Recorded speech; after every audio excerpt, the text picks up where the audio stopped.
Hello बच्चों, क्या हालचाल। मुझे उम्मीद होगी कि आप सब अपने सेहत का ख्याल रख रहे होंगे और घर पे सुरक्षित होंगे। और आपका एक बार फिर से स्वागत है आपके और हमारे इस यूट्यूब चैनल पे जिसका नाम है समर्थ क्लासेस। इसमें मैं आपके सामने लेके प्रस्तुत आया हूँ फिजिक्स का current electricity third chapter class 12 का उसका नेक्स्ट लेक्चर, जिसमें हम आज पढ़ेंगे कि करंट फ्लो के किसी कंडक्टर में करंट फ्लो के पीछे क्या मैकेनिज्म होता है। ठीक बच्चों, उसी में हम देखेंगे कि ड्रिफ्ट वेलोसिटी क्या होती है और रिलैक्सेशन टाइम क्या होता है। तो पहले हम बेसिक आइडिया से पढ़ेंगे और फिर बेसिक आइडिया को देखते देखते हम फिर डेफिनेशन पे आएंगे, क्योंकि डायरेक्ट डेफिनेशन पे आएंगे तो वो आपको समझ में नहीं आएगा।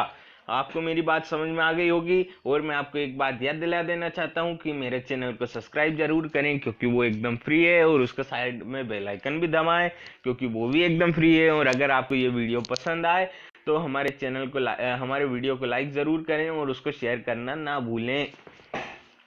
ठीक है, अब हमारी क्लास चालू करते हैं। तो पहली लाइन में यहाँ लिखा है कि metal have a large number of free electron nearly about 10⁻28 पर क्यूबिक मीटर। मतलब एक 10⁻28 फ्री इलेक्ट्रॉन्स रहते हैं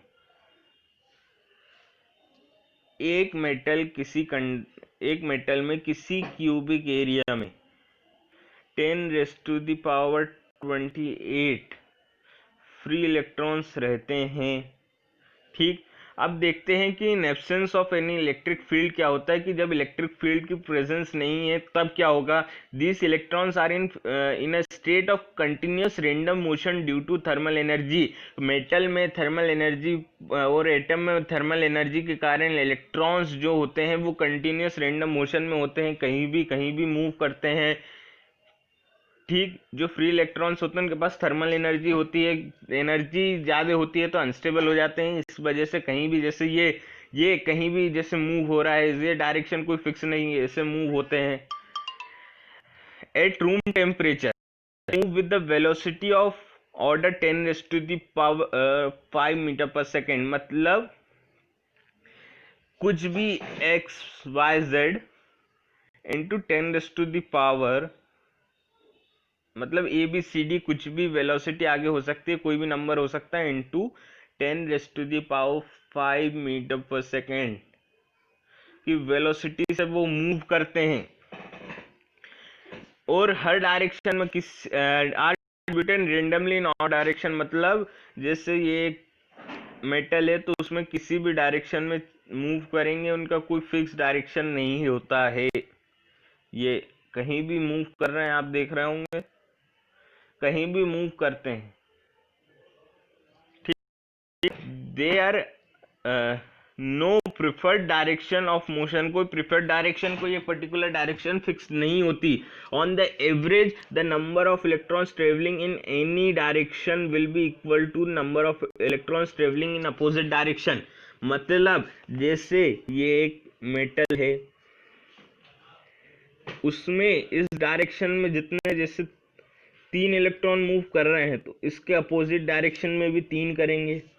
इस डायरेक्शन में एक कर रहा है तो इसके अपोजिट डायरेक्शन, कोई फिक्स नहीं होता। और वो जिस डायरेक्शन में जितने इलेक्ट्रॉन मूव करते हैं उसके अपोजिट में उसका मूव करते हैं। मान लेते हैं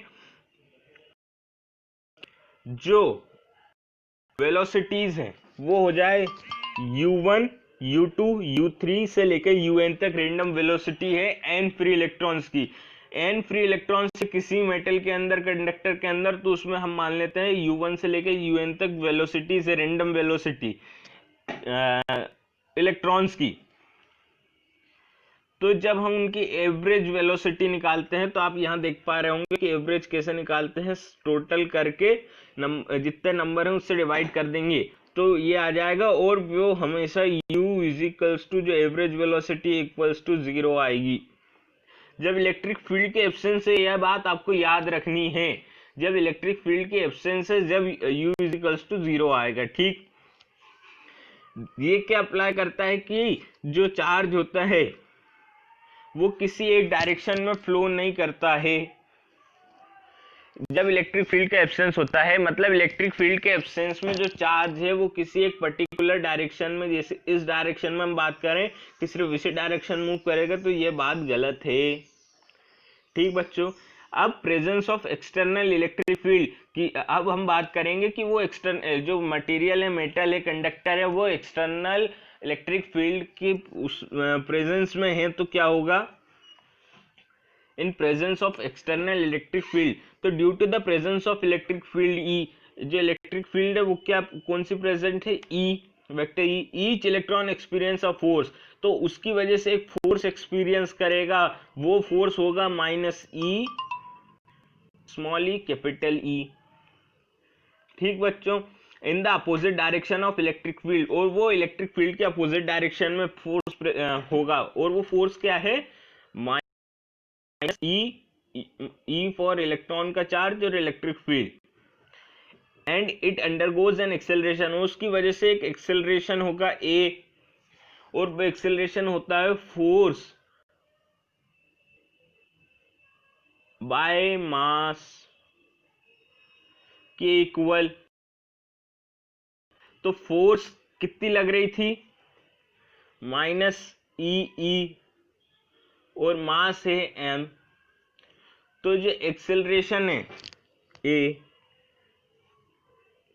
अच्छे से, जो एक्सेलरेशन है वो हो जाएगा माइनस ई बाय एम के इक्वल, और जो एम है, M is equals to mass of electron. ठीक बच्चों, ये आपको समझ में आ गया कि A is equals to minus E by M कैसे आया। ठीक, और एम इलेक्ट्रॉन का मास है। अब आगे देखते हैं अगले पॉइंट में क्या है, एज द इलेक्ट्रॉन एक्सेलरेट, वो इलेक्ट्रॉन जब एक्सेलरेट होते हैं तो they frequently collide with the positive metal ion और मेटल एटम अदर इलेक्ट्रॉन्स और other electrons of the metal, जैसे ये एक मेटल है, ठीक, उसमें एक इलेक्ट्रॉन ये है ई, और ये कोई ये दूसरा इलेक्ट्रॉन नहीं पड़ा हो,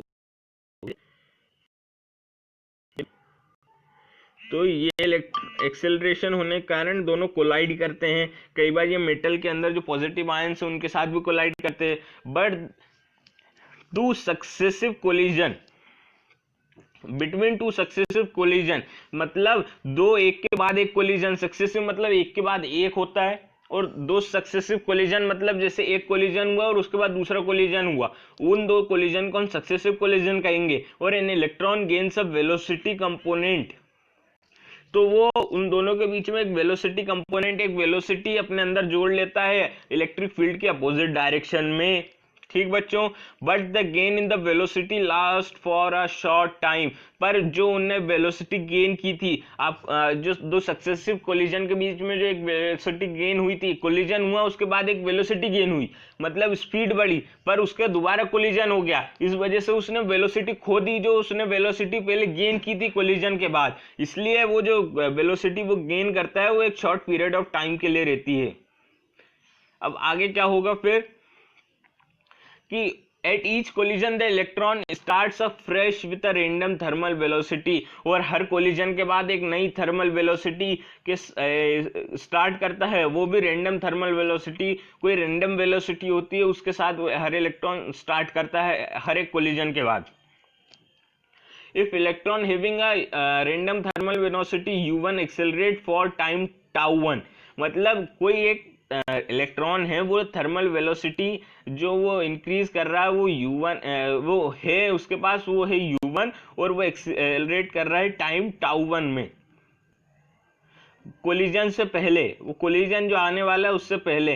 तो जो उसके पास अपन ने आपने laws of equations of motion में देखा होगा, उस इक्वेशन से v equals to u plus a t में हम इसको पुट करेंगे तो v1 equals to u one plus acceleration का a और टाउ वन, मतलब v वेलोसिटी है कोलिजन के बाद की, u1 वेलोसिटी है कोलिजन से पहले की, एक्सेलरेशन है a और टाउ वन है टाइम, और v2 भी ऐसे ही होगा, v3 और ऐसे करके vn तक ऐसी इक्वेशंस को हम लिखेंगे। और then the average of vd, average velocity जब हम निकालेंगे इनकी पुट करके n इलेक्ट्रॉन्स के लिए, n इलेक्ट्रॉन्स तक हमने निकाला था, तो जब हम निकालेंगे तो वो आएगा v1 plus v2 plus v3 till vn by n। को ठीक, अब उसमें जो ऊपर था वो v equals to u plus a t में जब हमने इक्वेशन पुट करी थी तो जो आई थी इक्वेशन vn तक के लिए, वो हम सब के लिए अलग अलग पुट कर देंगे। ये लिखा है u1 plus a tau one, u2 plus a tau two, और यहाँ आगे तक जाएगी, हमने सिर्फ 3 तक लिखी है। अब यहाँ हम जब देख रहे हैं कि हम ए कॉमन ले सकते हैं टाउ इन इक्वेशंस में, तो दो अलग अलग कर दी, u1 वाली अलग कर दी, और a tau one a tau two a tau N तक अलग कर दी, और टाउ वाले में से ए कॉमन ले लिया। और जब हम देखते हैं कि जो कोलिजन से पहले की वेलोसिटी, मतलब हमने पिछले जब एब्सेंस ऑफ इलेक्ट्रिक फील्ड की बात करी थी तो हमने देखा था कि वो इसका एवरेज 0 आता है, तो हम यहाँ पे 0 पुट कर देंगे। हमने ऊपर ही देखा था in absence of electric field, मैं वापस आपको उस पेज पे लेके जाऊंगा। ये आपने u इजिकल्स टू 0 देखा था, अब इसी u इजिकल्स टू 0 का हमने प्रयोग यहाँ किया है। ठीक, तो ये vd इजिकल्स टू ए टाउ आ गया, vd इजिकल्स टू ए टाउ। ठीक, और यहाँ पे टाउ क्या है, टाउ है tau one plus tau two plus tau three till tau N by N. ठीक, और ये जो टाउ है वो एवरेज टाइम है दो सक्सेसिव कोलिजन के बीच का। तो फिर अब हम इसके बाद देखेंगे रिलैक्सेशन टाइम क्या होता है। द एवरेज टाइम, जो हमने पिछले देखा था एवरेज टाइम दो कोलिजन के बीच का, उसी को हम रिलैक्सेशन टाइम कहते हैं। The average time that escapes between two successive collision of an electron is called relaxation time. दो सक्सेसिव कोलिजन के बीच में जो इलेक्ट्रॉन एवरेज टाइम रहता है उसको हम रिलैक्सेशन टाइम बोलते हैं। और ये 10⁻⁻14 सेकेंड के ऑर्डर की होती है ज्यादातर कंडक्टर्स में। और इसको हम we can write the velocity gained by the electron during this time is, हम इसको लिख सकते हैं vd, हम उसको क्या लिख सकते हैं, vd is equals to acceleration into average time, tau, tau को ही हम बोलते हैं। और जब हमने एक्सेलरेशन का फॉर्मूला निकाला था -e/m, तो हम उसको पुट कर देंगे यहाँ पे, तो vd इजिकल्स to -e tau by m, यहाँ आप देख ही रहे होंगे। और जो vd है वो ड्रिफ्ट वेलोसिटी है इलेक्ट्रॉन की। अब हम ड्रिफ्ट वेलोसिटी देखेंगे इस लेक्चर का लास्ट की, ड्रिफ्ट वेलोसिटी क्या होती है। तो जो ड्रिफ्ट वेलोसिटी होती है उसको डिफाइन करते हैं कि जो एवरेज वेलोसिटी गेन होता है फ्री इलेक्ट्रॉन्स के द्वारा, किसी जो फ्री इलेक्ट्रॉन्स प्रेजेंट होते हैं कंडक्टर मेटल या किसी मटेरियल में, उसमें जो एवरेज वेलोसिटी गेन होती है दो कोलिजन के बीच में अपोजिट डायरेक्शन में इलेक्ट्रिक फील्ड की, उसको हम ड्रिफ्ट वेलोसिटी बोलते हैं। ठीक, ड्रिफ्ट टाइम दो कोलिजन के बीच का जो टाइम रहता है उसको हम रिलैक्सेशन टाइम बोलते हैं। रिलैक्सेशन मतलब क्या, रिलैक्स मतलब आराम करना। तो कोलिजन वर्क हो रहा है और कोलिजन से बीच में वो क्या कर रहा है, आराम कर रहा है, उसको ठीक। और जो एवरेज वेलोसिटी गेन होती है एक कोलिजन फ्री इलेक्ट्रॉन को इलेक्ट्रिक के अगेंस्ट, एक्सटर्नल इलेक्ट्रिक फील्ड के अगेंस्ट अपोजिट डायरेक्शन में, उसको हम बोलते हैं। नहीं, अब अगले लेक्चर आएगा आपका केमिस्ट्री का। फिर आपको पता ही है कि अब हमारा ट्रेंड क्या है, एक दिन केमिस्ट्री एक दिन फिजिक्स, तो ऐसे ही चलता रहेगा। और कल आएगा केमिस्ट्री का, तो इस हमारे चैनल को सब्सक्राइब ज़रूर करें और उसको लाइक करना, अगर वीडियो पसंद आया हो तो लाइक करना ना भूलें, और अगर वीडियो पसंद भी आया है तो शेयर जरूर करें और बेल आइकन जरूर दबाएं। धन्यवाद।